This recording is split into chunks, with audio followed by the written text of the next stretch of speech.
क्या असल लाइफ में पैट्रियार्की देखने में कोई कसर रह गई थी? जो नेटफ्लिक्स ने इतना पैसा लगा दिया वही घिसी-पिटी पैट्रियार्की, मिसोजिनी और वुमेन को गंदा ट्रीट करना दिखाने के लिए। मैं बात कर रही हूँ देसी ब्लिंक की, जो कि ऑब्वियसली रियल शो नहीं है, कॉपीड है। लेकिन इसकी स्टोरी लाइन भी कुछ डिफरेंट नहीं है। इसमें भी वही सब टिपिकल टॉक्सिक बिहेवियर दिखाया जो तो डेली बेसिस पे सहना पड़ता है। बस फर्क ये है कि ये आदमियों के पास पैसा है, वो पैसा अपनी औरतों के मुंह पे मारते हैं और उनको जैसा दिल चाहे वैसा ट्रीट करते हैं। एंड आयरनी इज दैट कि इनकी औरतों को इससे कोई मसला भी नहीं है। They think that it's all normal just because they are rich.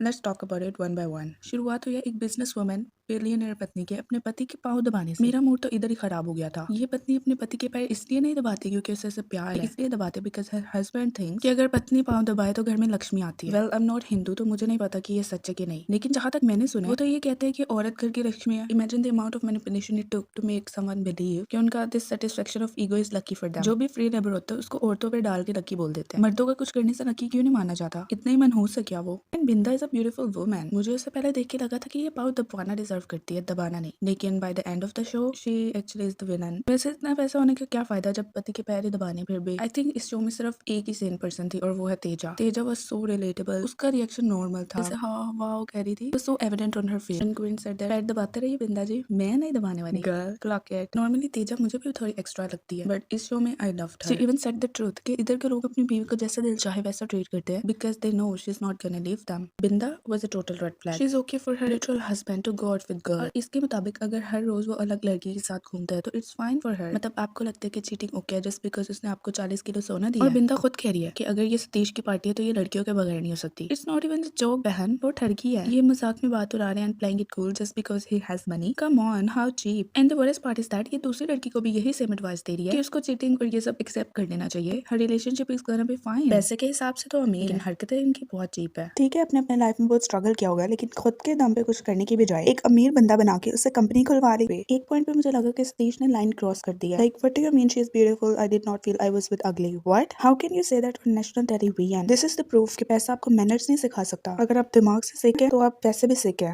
Next couple is arena and duty. Duty चाहते हैं कि एरिना 100% बच्चों की ड्यूटी संभाले, लेकिन एरिना अपने लिए जीना चाहती है और वो प्रेशर नहीं होना चाहती। आई लव्ड एरिना बिकॉज वो इजीली मैनिपुलेट नहीं हो रही थी। वो सिर्फ ड्यूटी के दोस्तों के साथ नहीं अपने दोस्तों के साथ भी बाहर जाना चाहती, which is very fair. She is a human and she can feel exhausted with forced life. और जैसे मैंने बोला इस शो के सारे लड़के रेड फ्लैग, तो ऑब्वियसली ड्यूटी भी वैसे सारी रात बाहर रहते हैं, सुबह 7 बजे घर आते हैं, सबको पता है क्या कर रहा होगा बाहर। And he blocked arena his wife for calling him what a red flag. Made this kind of person never find a girl. Duty और एरिना की एक फाइट होती है, वो इसलिए क्योंकि ड्यूटी उसको बताता है कि मैं बाहर दोस्तों के साथ जा रहा हूँ, लेकिन वो वहाँ नहीं जाता और एरिना अपसेट हो जाती है, जो कि फेयर है। एंड दिस देसी आंटी चाहे अंग्रेजी बोलती है लेकिन वही घटिया बात की लड़की को ब्लेम करने वाली कहती है एरिना समझ नहीं रही, एरिना की गलती है ये वो। लाइक मैडम, आपको पता भी है बेसिक ह्यूमन राइट्स क्या होते हैं? आपको पता भी है अपने हक के लिए आवाज उठाना क्या होता है? डू यू इवन नो कि आप मिसोजिनी और पैट्रियार्की को हवा दे रही हैं? और ड्यूटी की गलती होने के बावजूद भी वो एरिना को डिवोर्स पेपर्स देके चले जाता है। I can't with this man. Arina obviously did not want divorce, रिश्ता को ठीक करने की कोशिश कर रही है, which is very disappointing to me because effort सिर्फ वन साइडेड है। ड्यूटी कुछ एफर्ट ही कर रहा है रिलेशनशिप में, सिर्फ एरिना कह रही है। I felt very bad for this Bahawalpur की कतरीना कैफ। देसी ब्लिंक देखने से पहले मुझे करण और तेजा का कपल बहुत पसंद था। जैसे करण तेजा को ट्रीट करते हैं like a princess. I really thought he was a red flag. लेकिन इस शो में जब करण से पूछा गया कि उसने शादी क्यों नहीं की अभी तक, तो ही लिटरली सेड कि I want Teja to be less demanding. वो चाहती है कि मैं हर चीज उसके लिए मैनेज करूं। I am literally parenting her. Excuse me, what? She deserves it all. You think taking care of your partner is parenting? It's so disappointing that men don't even want to be men anymore. उनको कोई responsibilities नहीं चाहिए। Basically इन्होंने ये दिखाया कि अगर लड़का अमीर है और लड़की को लग्जरी दे रहा है तो लड़की को बस अपना मुंह बंद कर लेना चाहिए और आंख बंद करके उसकी सुननी चाहिए। अपना उसका कोई ओपिनियन, कोई ख्वाहिश ना हो, लानत ऐसे पैसे पे। Girls, a loyal man is better than a rich man. No amount of money, gold and diamonds can buy you mental peace. And peace comes from basic respect, love and mutual understanding, not from money. वैसे I was convinced कि it's scripted. इनकी जितनी parties हुई हैं सब लड़ाई पे खत्म हुई हैं, वो भी छोटी छोटी बातों पे। मैं बताती हूँ देसी ब्लिंक का स्क्रिप्ट 2 मिनट में। I am hosting an event for this that this. I want good vibes only. Party होती है, डांस वगैरह। कोई अचानक से कोई तीली लगा देगा, लड़ाई होती है, एक बंदा उठ के चला जाता है, फिर पार्टी खत्म। That's literally the whole show. और अमीरों की लड़ाइयाँ भी इतनी फनी होती है, oh god। मतलब ये लड़की पम्मी का बीएफ है, एक्चुअली बीएफ भी नहीं, एक्स बीएफ है। और लेली एक लड़की है जो इस बीएफ को जानती है पहले से। तो लेली met this guy randomly and asked for his number. Pammi को डिफेंडेड कि मेरे सामने नंबर मांग रही है। अब 6 महीने बाद पम्मी का एक्स है वो लड़का, और अभी भी वो लेली से ग्रज रख के बैठी है कि इसने मेरे एक्स बॉयफ्रेंड का नंबर मांगा था एक टाइम पे। ब्रो, वो आपका बॉयफ्रेंड भी नहीं है अभी। And Pammi is literally pitching about लेली इन अ ग्रुप ऑफ गर्ल्स। मुझे नहीं लगता हम अपने बॉयफ्रेंड या हस्बैंड ट्रस्ट कर सकते हैं लेली के साथ। आपके हस्बैंड और बॉयफ्रेंड्स वैसे भी ट्रस्ट के काबिल नहीं है, आप क्या बात कर रहे हो? खैर ट्विस्ट ये है कि पम्मी और वो एक्स बॉयफ्रेंड अभी भी फ्रेंड्स हैं और फ्रेंड्स बेसिकली ऐसे कि फ्रेंड्स विद बेनिफिट्स हैं। पम्मी का खर्चा उठाता है, he owns a car rental company और पम्मी उसकी गाड़ियां इस्तेमाल करती है। जब लेली और पम्मी की वन ऑन वन लड़ाई हुई, लिटरली सेड कि at least I don't depend on a guy to fund my life. God,